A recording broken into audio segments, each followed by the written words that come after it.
Hello, I'm Joe Galvin, Chief Research Officer for Vistage Worldwide. Welcome to the Vistage Coaching Spotlight, a video series dedicated to exploring the challenges and opportunities facing CEOs and leaders around the world. In each episode, we'll be speaking with some of the world's best and brightest executive coaches, seasoned mentors who are on the daily leadership climb with business leaders, guiding them to make better decisions and become even more effective leaders. Today, we're blessed to be speaking with Vistage Chair Tane Minnick about the challenges faced by small and mid-sized business CEOs, and more importantly, what they're doing about it. Tane chairs a Vistage CEO group in the Orange County area, California, and works directly with more than 10 CEOs on a regular basis. She has a broad consumer products background with executive positions in both big and mid-sized brands, leveraging those learnings to scale small-sized companies. Tane, welcome. We're so pleased to have you with us today and joining us on the CEO Coaching Spotlight.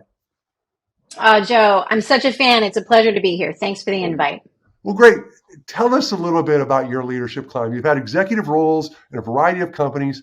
What were some of the things that you learned on your journey? Yeah, great question. I probably my greatest accomplishment was picking really good mentors. And sometimes I even listened to them. I discovered early on, as we all do in our careers, we discover our strengths and what we're passionate about, and we kind of go in and lean in. I had a strength to ignite and transform businesses. And what I would do is I would build a vision and then I would charge full steam ahead towards that vision. But I didn't always make sure that everyone was with me. I lost a leadership opportunity that I believed I was uniquely qualified for. I was crushed. My mentor said to me, "You're like Darryl Strawberry. Every time you come to bat, you hit a home run, but you're lousy in the outfield." That was some hard truth, really hard truth. But I took what he said to heart and I allowed it to motivate me to develop some leadership, some critical leadership skills. I learned to get out of the way as a leader, that my job was to enable the team and sometimes remove obstacles for them. Once I was able to do this, I really was able to access, my fullest potential as a leader.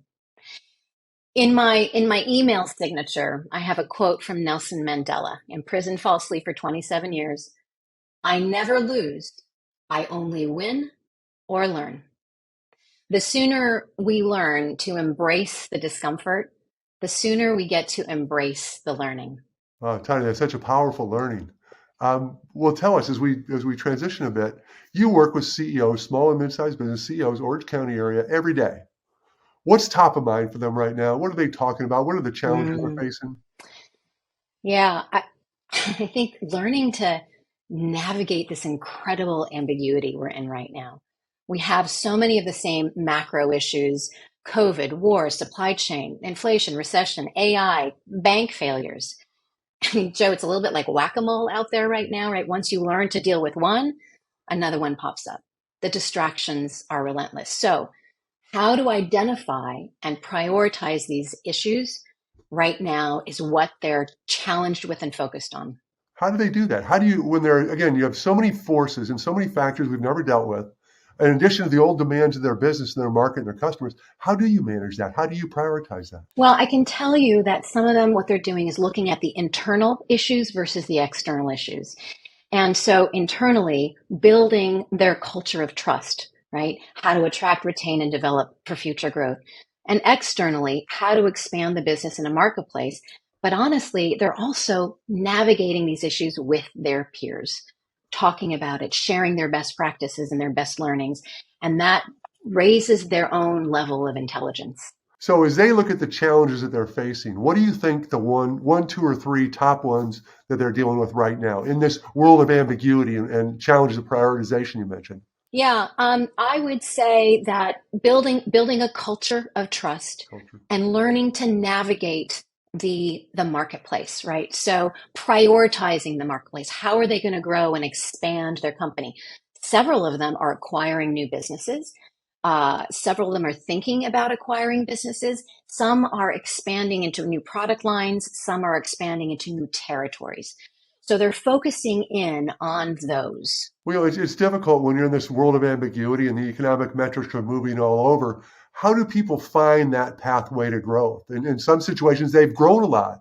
And now how do you deal with that growth and continue to grow? A lot of what we're talking about is building strategy. That's one of the things that I think small and mid-sized companies are, they tend to be so focused on the tactics that they don't always take the time to really work on the business and go away for a day or two and think about the business. What are the markets that we want to go after? What are the potential new disruptors we might be able to create in the marketplace? And so the ones who are doing that and building roadmaps towards these larger initiatives and strategies are definitely ones that are showing greater success and winning greater for sure. Well, there are some of the things we talked about are obvious, but what are the things that you think that CEOs should be thinking about that maybe they're not? There's a lot of headlines, a lot of different stuff, but where should they be focused right now in this world of Yeah, ambiguity? yeah. I think that the ones that I'm noticing who are really smart and I think are doing a really good job are the ones that are focusing on their core capabilities, right? They focusing on people, process, and systems. So ensuring that they have the right technology to support their people, process, and systems. I think the other one is, and I mentioned this before, but it's investing in the people. And that includes investing in the culture and making sure that the bottom line doesn't distract them from investing in building a culture. Yeah, you mentioned culture earlier. What are people doing to Yeah. promote it? We know how important it was. It pulled us through the pandemic, and now it's kind of like a cultural plateau. How are people reinvigorating that culture? Yeah. What really, really great question. They're making sure that they're staying competitive with their salaries. They're making sure that a lot of them are investing in leadership development. Mhm. So if they are developing their own employees, those employees are going to get smarter, they're going to be more committed. And the other thing that they're doing is that they're bringing them in to the journey. What do you think? How are we going to do this? And they're not just dictating down, but they're bringing them into the conversation of how we should build and grow the business. And I think that's a really big one. Boy, you really speak to that fine art of leadership. It's one thing to read about it; it's something else to bring it to the business every day.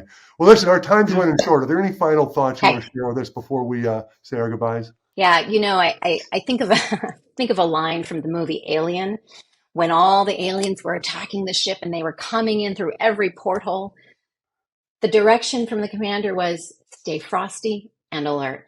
And I think that's a wonderful thing for us to be thinking about right now as we move into this next chapter of the economy. Well, thank you so much for that because the challenges you see in the economy don't seem as bad as aliens trying to come in and get me. So I appreciate that. Again, Tony, we thank Isn't you. that a good thing? Yeah, it's not. But we thank you so much for your time and attention, the work you do with CEOs every day.